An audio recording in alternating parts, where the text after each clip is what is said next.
Hello बच्चों, चलिए प्रश्न देखते हैं। उल्व भेदन एक विधि है जिसके द्वारा शरीर में आवश्यक अमीनो अम्लों का मात्रात्मक आकलन किया जा सकता है, जिसके द्वारा भ्रूण के गुणसूत्रीय दोषों का पता लगाया जा सकता है, जिसके द्वारा भ्रूण का लिंग परिवर्तित किया जा सकता है, जिसका उपयोग भ्रूण के आनुवंशिकी दोषों के निवारण में किया जा सकता है।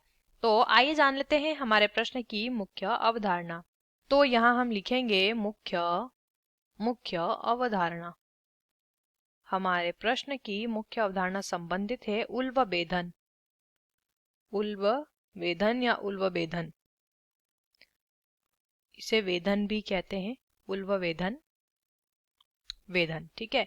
इस उल्व वेदन को हम एमनियोसेंटेसिस के नाम से भी जानते हैं। ये एक प्रकार का चिकित्सकीय परीक्षण होता है, एक प्रकार का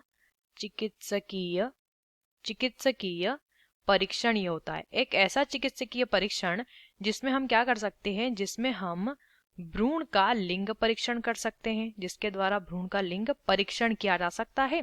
और साथ ही साथ यदि इस भ्रूण में किसी प्रकार के कोई गुणसूत्रीय दोष हैं तो उन दोषों की जांच भी की जा सकती है। ठीक है, तो ये प्रक्रिया यहाँ पे उपयोग में लाई जाती है। पहला तो लिंग परीक्षण के लिए या फिर लिंग निर्धारण के लिए, और दूसरा यहाँ पे गुणसूत्रीय दोषों का पता लगाने के लिए। ठीक है, अब यहाँ पे पहला विकल्प क्या दिया है, जिसके द्वारा शरीर में आवश्यक अमीनो अम्ल का मात्रात्मक आकलन किया जा सकता है, ये इसके द्वारा नहीं करते हम। जिसके द्वारा भ्रूण के गुणसूत्रीय दोषों का पता लगाया जा सकता है, सही है।